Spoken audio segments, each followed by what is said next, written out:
अस्सलाम वालेकुम स्टूडेंट्स। आज हमारा टॉपिक है degeneracy of the bound state of hydrogen atom. Last जो टॉपिक था वहाँ पर हम हाइड्रोजन एटम को डिस्कस कर चुके थे। हाइड्रोजन एटम को डिस्कस किया और उसके बाद हमने रेडियल पोटेंशियल जो था वो भी टॉपिक हमने क्लियर किया था। अब हम इसकी डीजनरेसी की बात करते हैं। तो अब हमने ये देखा था कि सेंट्रल पोटेंशियल जो है तो ये इंडिपेंडेंट ऑफ एम है। आप लोग इसे मैग्नेटिक क्वांटम नंबर बोल सकते हैं। तो इसी तरीके से ये इंडिपेंडेंट ऑफ एल। तो एल क्या है? एल इसका ऑर्बिटल्स है। तो this additional degeneracy in L is not property of central potentials. तो ये डीजनरेसी जो होगी तो ये सेंट्रल पोटेंशियल्स की प्रॉपर्टीज़ नहीं होगी। तो फिर क्या कह सकते हैं आप लोग, ये अगर रेडियल पोटेंशियल्स नहीं है या सेंट्रल पोटेंशियल्स नहीं है तो फिर आप लोग इसे कह सकते हैं कि ये फीचर ऑफ कूलम पोटेंशियल्स है। किस वजह से कूलम पोटेंशियल्स आप लोग कह सकते हैं? क्योंकि हम लोग बात कर रहे थे हाइड्रोजन एटम्स की। तो हाइड्रोजन का सेंटर, तो सेंटर में क्या होगा? न्यूक्लियस, और न्यूक्लियस के ऊपर जो चार्ज होगा वो positively charge, nucleus positive charge होगा। तो हम इस कूलम पोटेंशियल्स की इस वजह से बात करते हैं कि न्यूक्लियस जो होगा वो पॉजिटिव चार्ज होगा। ये जो हमारे पास आ रहा है ये कूलम पोटेंशियल्स, हम इसकी बात कर रहे हैं। अब अगर ये पॉजिटिव चार्ज है न्यूक्लियस, और फिर आप लोग देखें तो जो इलेक्ट्रॉन रिवॉल्व कर रहा है तो इलेक्ट्रॉन के ऊपर नेगेटिव चार्ज है। इन पॉजिटिव चार्ज और नेगेटिव चार्ज के दरमियान में जो पोटेंशियल्स होगा तो आप लोग इसे कूलम पोटेंशियल्स कह सकते हैं। तो फिर हम ये कह सकते हैं, तो ये जो हमारे पास एडिशनल डीजनरेसी आएगी इन एल में, तो फिर ये प्रॉपर्टीज़ ऑफ कूलम पोटेंशियल्स की प्रॉपर्टीज़ होगी। ये सेंट्रल पोटेंशियल या रेडियल पोटेंशियल्स की प्रॉपर्टीज़ नहीं होगी।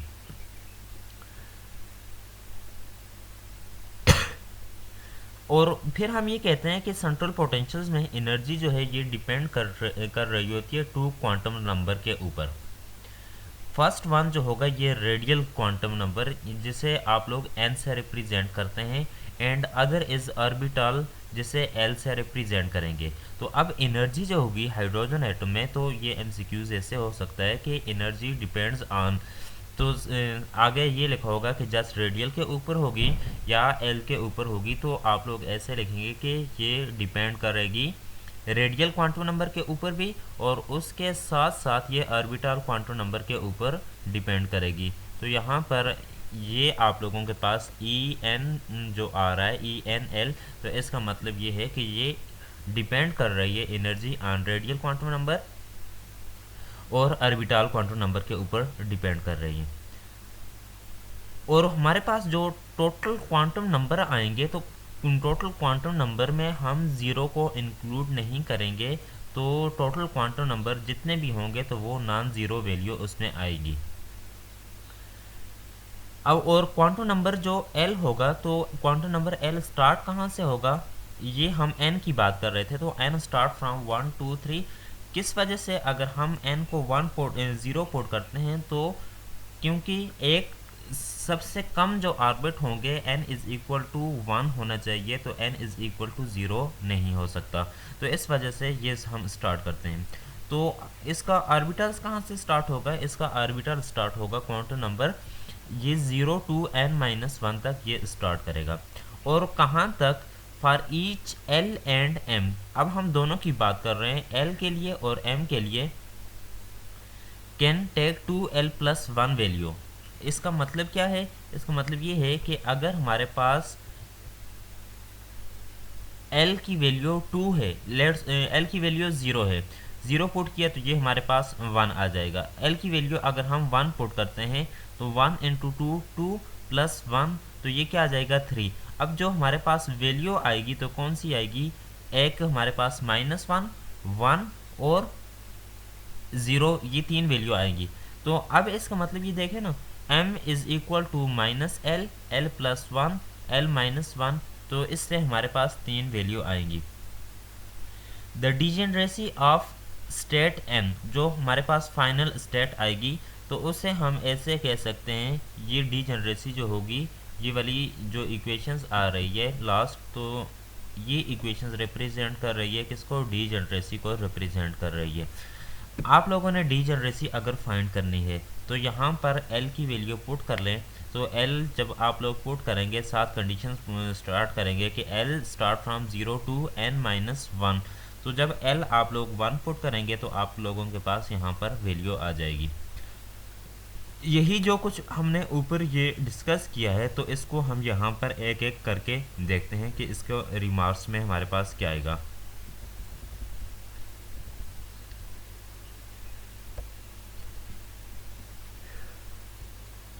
तो हम ऐसे कहते हैं, state of every hydrogen electron is specified 3 quantum number. तो किसी भी स्टेट को हम रिप्रेजेंट करने के लिए हमें 3 क्वांटम नंबर यहाँ पर रिक्वायर्ड होंगे, n, l एंड m।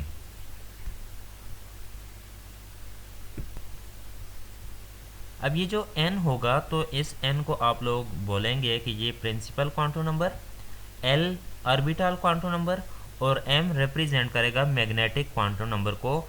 तो किसी भी स्टेट को हाइड्रोजन एटम में इलेक्ट्रॉन की स्टेट को रिप्रेजेंट करने के लिए मैग्नेटिक, प्रिंसिपल, ऑर्बिटल और मैग्नेटिक क्वांटम नंबर इनका होना ज़रूरी है। तो ये हमारे पास 3 क्वांटम नंबर आएंगे क्योंकि ये स्टेट को रिप्रेजेंट करेंगे। Called the single particle state. और अब ये तीनों एक ही पार्टिकल की स्टेट को, क्योंकि एक ही इलेक्ट्रॉन होगा, एक ही पार्टिकल की स्टेट को रिप्रेजेंट करेंगे, तो हम इसे इस फॉर्म में लिख सकते हैं NLM। अब ये हमारे पास क्या है, ड्राफ्ट नोटेशंस में हम अगर जाएं तो वहाँ पर हमारे पास 2 कंसेप्ट है, एक किट का और दूसरा ब्रा का कंसेप्ट था। ये वाला जो NLM रिप्रेजेंट कर रहा है, तो अब ये हमने स्टेट वेक्टर के लिए लिखा है। तो ये स्टेट वेक्टर किसकी, सिंगल पार्टिकल की स्टेट वेक्टर को रिप्रेजेंट कर रहा है। और ऑर्बिटल्स आप लोग कह सकते हैं। किस वजह से, क्योंकि हम हाइड्रोजन एटम्स की बात कर रहे हैं और हाइड्रोजन एटम में जस्ट ओनली एक ही इलेक्ट्रॉन होगा। और एल की वैल्यू, तो एल की वैल्यू आप लोगों को पता है कहाँ से स्टार्ट होगी, 0, 1, 2, 3, 4 अप टू स्वान। और इसको आप लोग ये जो आएगी SPDFGH, ये आप लोगों के पास स्टेट को रिप्रेजेंट करेंगी।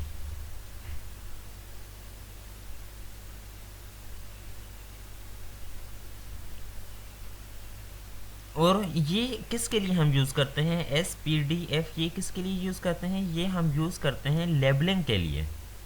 जो सब शेल हमारे पास आएंगे तो उनकी लेबलिंग के लिए हम इसे यूज़ करते हैं। और फिर हम ऐसे कहते हैं कि अगर स्टेट हमारे पास ऐसा हो, गिवन n जो हमारे पास है अगर 1 ऑर्बिटल्स है, सिर्फ एक ही ऑर्बिटल्स है, तो अब ये वाली चीज़ें जो हैं, ये जो यहाँ पर हमने डिस्कस करना है, ये MCQs में होगा। तो अगर हमारे पास एक ही ऑर्बिटल्स है तो उस ऑर्बिटल्स में हम ऐसे कहेंगे कि n हमारे पास 1 होगा और आगे LM वो क्या होगा, 0 होगी।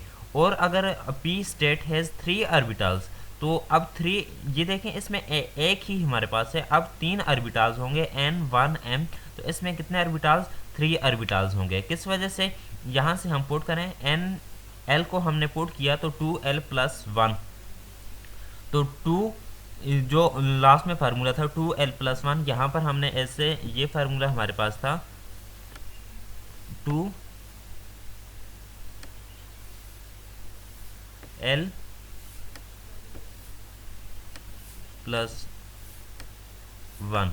तो यहाँ पर आप लोग पुट कर लें कौन सा, ये 1 पुट किया, जब यहाँ पर 1 पुट किया 2+1 3 आएगा, ये 3 आएगा, लेकिन इसकी वैल्यू जो हमारे पास आएगी तो वो कौन सी होगी, वो हमारे पास 3 वैल्यू आएंगी। कौन सी, एक -1, 0 और +1। तो m हमारे पास ये आ जाएगा, m इज इक्वल टू -1, 1, 0। तो इससे हमारे पास कितनी वैल्यू आ जाएंगी, 3। And d state has 5 orbitals. तो जब आप लोग l को 2 पुट करें, यहाँ पर 2 पुट करें, तो 2 × 2 4 +1 5। तो इसमें हमारे पास कितने आ जाएंगे, 5 ऑर्बिटल्स। तो यहाँ से क्लियरली आप लोग 5 ऑर्बिटल्स को फाइंड कर सकते हैं। जब 5 ऑर्बिटल्स आएगा तो आप लोगों के पास वैल्यू तो क्या पुट किया है, 2 पुट किया है।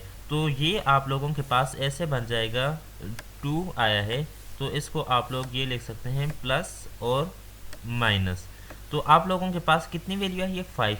तो आप लोग ऐसे लिखेंगे +-2 है आपका।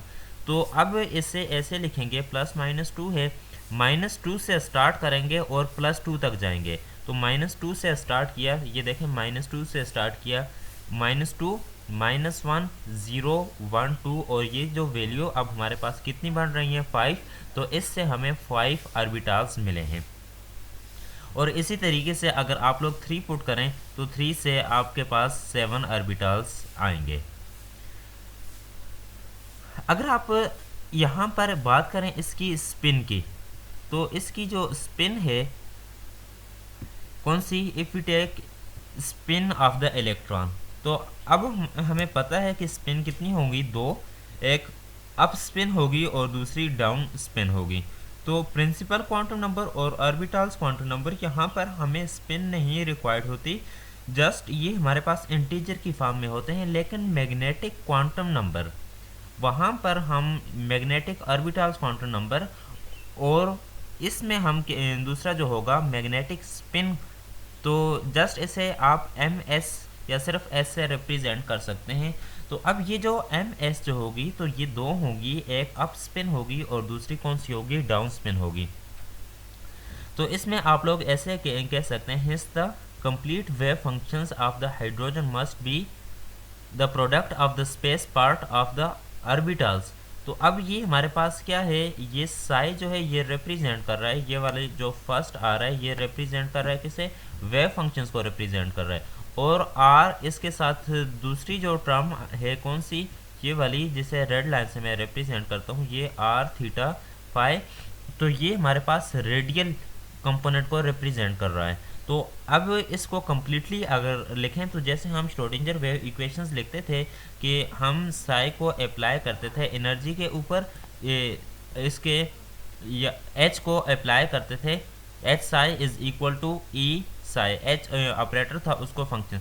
तो इसी तरीके से यहाँ पर ये हमारे पास क्या होगा, ये एक हमें फंक्शंस मिल जाएगा।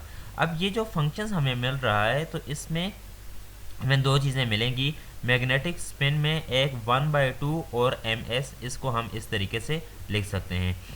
अब हम इसी से जो फंक्शंस लिया है, और ये फंक्शंस कौन सा है, रेडियल डिपेंडेंट है, इस फंक्शंस का ये आप लोगों के पास फार्मूला आ जाएगा, 1 स्पिन की फॉर्म में लिखेंगे। लेकिन अब ये जो ms यहाँ पर इसकी हम बात कर रहे हैं, ये जो ms आ रहा है कौन सा, ये इसमें जो ms आ रहा है, तो इस ms की वैल्यू मैं पुट करता हूँ, तो ms क्या होगा, ये जो अभी हमारे पास आया है, तो ये वाला +-1/2, इसकी वैल्यू कहाँ पर लिखी हुई है, ये ms की वैल्यू यहाँ पर लिखी हुई है, ये वाली वैल्यू यहाँ पर क्या कर ली है, पुट कर ली है। जब ये वैल्यू पुट की है, तो अब इसमें देखें तो ये 2 स्टेट हमारे साथ, ये जो साई lm और ये जो कंप्लीट हमारे पास ये वाली जो टर्म थी, कौन सी, ये वाली जो टर्म, तो इस टर्म की जगह हमने ये वाली वैल्यू लिख ली है, कौन सी, यहाँ से ये वाली जो टर्म आ रही है, तो इसकी जगह ये वाली वैल्यू, कौन सा हमने फार्मूला यूज़ किया है या किसकी बेस पर हमने ये यूज़ किया है, तो ये जो हमारे पास अभी आ रही थी, तो ये हमने यूज़ किया है और ये वाली वैल्यू यहाँ पर पुट कर ली है। अब हमने जो लास्ट चैप्टर था, चैप्टर 5, तो वहाँ पर हमने स्पिन की बात की थी। तो स्पिन फ्रॉम चैप्टर 5, तो हम उसके लिए ये कहते थे स्पिन अप जो होगी, स्पिन अप और स्पिन डाउन का कंसेप्ट तो हमें क्लियर है। लेकिन हमें वेव फंक्शंस में जब हमारे पास स्पिन अप होगी या स्पिन डाउन होगी, तो हम अप स्पिन की बात करते हैं। जो अप स्पिन होगी वहाँ पर हम 1/2 लिखेंगे, और जो डाउन स्पिन होगी तो वहाँ पर हम -1/2।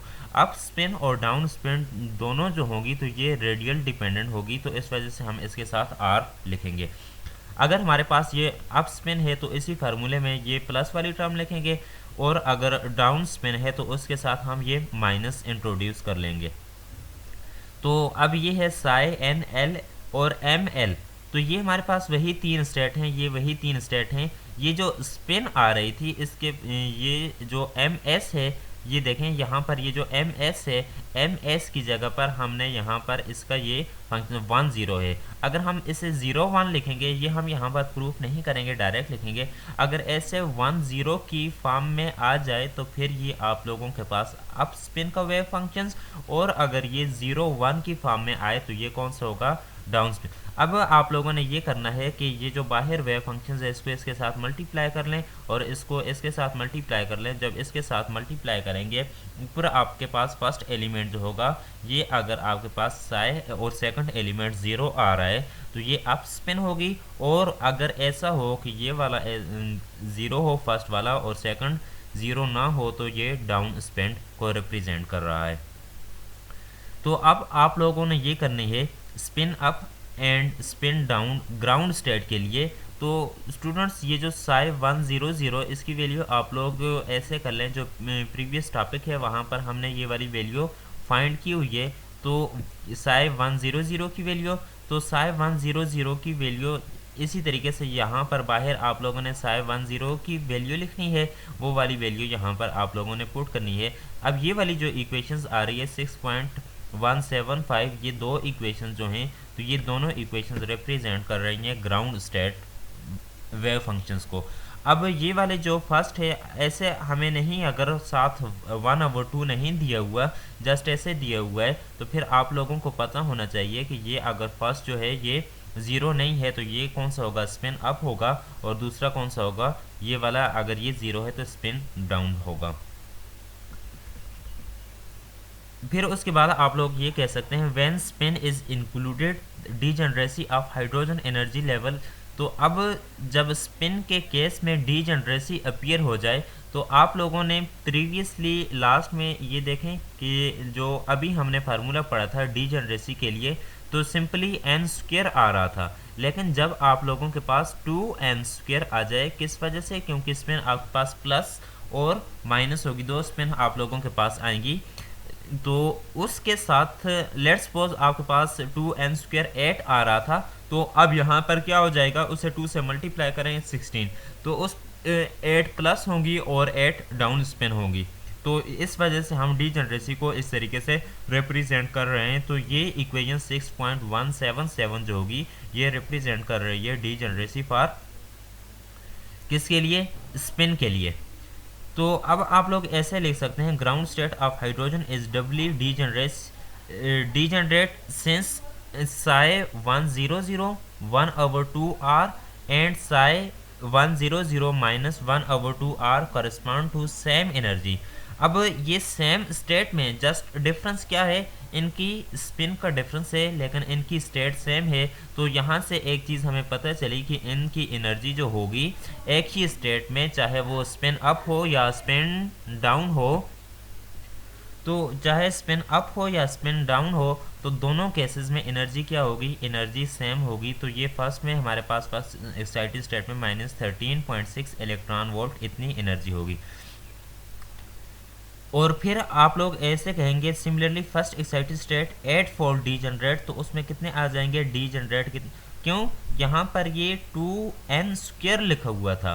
तो आप लोग फर्स्ट एक्साइटेड स्टेट की देखें, फर्स्ट एक्साइटेड स्टेट में हमने 2 क्यों पुट किया है, 2 इस वजह से पुट किया है, लेट्स सपोज मैं ऐसे रिप्रेजेंट करता हूँ कि यहाँ पर, तो हम यहाँ पर ऐसे रिप्रेजेंट करेंगे कि ये मेरे पास ग्राउंड स्टेट है और यहाँ पर दूसरी एक्साइटेड स्टेट है। तो ग्राउंड स्टेट को आप लोग नाम देंगे यहाँ पर E1 का और इसको आप लोग नाम देंगे 2 का। अब ऐसे हम इनको काउंट करेंगे तो ये फर्स्ट और ये सेकंड, तो n हमारे पास ये n इज इक्वल टू 1 है, ये n इज इक्वल टू 2 है, तो ये ग्राउंड स्टेट होगी और ये फर्स्ट एक्साइटेड स्टेट होगी। फर्स्ट एक्साइटेड स्टेट कौन सी होती है, n इज इक्वल टू 2। तो आप लोग यहाँ पर 2n स्क्वायर जो फार्मूला था ये वाला फार्मूला, इसमें आप लोगों ने ये जो फार्मूला आ रहा था 2n स्क्वायर, तो ये वैल्यू जो होगी 2 की, तो ये वाली वैल्यू हमने यहाँ पर पुट की है। तो इससे क्या आ जाएगा हमारे पास 8, तो अब कितनी 8 डीजनरेट आ जाएंगे। तो इसमें 8 जब आ रही हैं तो कौन कौन सी स्टेट होंगी, तो एक तो ये होंगी हमारे पास साई 2 0 0, साई 2 1 1 और साई 2 1 0 0 ये वाली, और साथ ये स्टेट हमारे पास आ जाएंगी। और इसकी एनर्जी कितनी होगी, -13.6/4, क्योंकि एनर्जी जो हमारे पास होगी तो -13/6 n² आएगी। तो अब फर्स्ट एक्साइटेड स्टेट में जो एनर्जी आएगी तो -13.4 इलेक्ट्रॉन वोल्ट, लेकिन इसमें सब की एनर्जी जो होगी, ये जितनी स्टेट आ रही हैं, ये सारी स्टेट जो यहाँ पर आ रही हैं, इन स्टेट की हम बात करते हैं, तो इन सब स्टेट की जो एनर्जी होगी वो कितनी होगी, ये सारी सेम आएगी और ये हमारे पास होगी -3.4 इलेक्ट्रॉन वोल्ट। तो यहाँ पर हमें एक कंसेप्ट क्लियर हुआ कि अगर हमारे पास ग्राउंड स्टेट एनर्जी हो या फर्स्ट एक्साइटेड स्टेट एनर्जी हो तो वहाँ पर एनर्जी जो होगी वो सब में सेम रहेगी।